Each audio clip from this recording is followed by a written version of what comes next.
Hi everyone, আমি ইশিকা। কি খবর সবার? এটা হচ্ছে সেপ্টেম্বর মাসের একটা দিনের ব্লগ, যেটা আমি তোমাদের সাথে আজকে শেয়ার করছি। সেদিন বেশ ভালোই গরম পড়েছিল, আর রোদটা দেখো, আমি জাস্ট তোমাদেরকে সূর্যের ব্রাইটনেসটা একবার দেখাচ্ছি। আর আমি এই রোদের মধ্যে সকাল সকাল যাচ্ছিলাম স্যালনে, তাও আবার বর্ধমানের কোনো স্যালন নয়। এখান থেকে 1 ঘন্টা 10 মিনিট লেগেছে আমার ট্রেনে যেতে, তারপরে আমি পৌঁছেছি স্যালনে এত রোদের মধ্যে। জাস্ট ভাবো, এই স্যালনের যিনি ওনার, দিদির বিহেভিয়ার এত ভালো, জাস্ট আমি ওনার জন্যই এখান থেকে এতটা দূরে ওনার স্যালনে গিয়েছিলাম। আমি জানো তো অনেক দিন আগে থেকেই হেয়ার কালার করাবো ভাবছিলাম, কিন্তু আমার নিজের চুলের অ্যাকচুয়াল কালারটাই যেহেতু ব্রাউনিশ টোনের, আর ব্রাউনটা বেশ প্রমিনেন্ট, সেই জন্য আমি ব্রাউন কালারের কোনো ব্রাউন শেডের কোনো কালার করাতে চাইনি।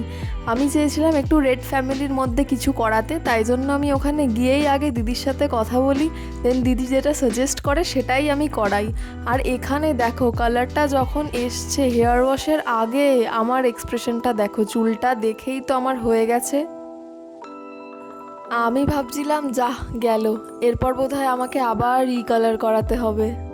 যাই হোক, এরপর আমি আবার একটা স্পা করিয়েছিলাম, আর এই হেড ম্যাসাজটা, ও মাই গড, এত ভালো, আমার মনে হচ্ছিল আমি ঘুমিয়ে পড়বো লিটারেলি।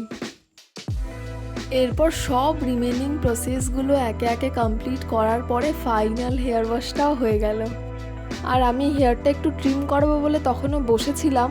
এখানে আমার হেয়ারটা মোটামুটি সেমি ড্রাই অবস্থায় রয়েছে, বাট আমার চুলে হাত দিয়ে আমার এত ভালো ফিল হচ্ছিল, এত হেলদি লাগছিল, দারুণ লাগছিল। আমি স্পাটা করিয়ে ভীষণ স্যাটিসফাইড হয়েছিলাম।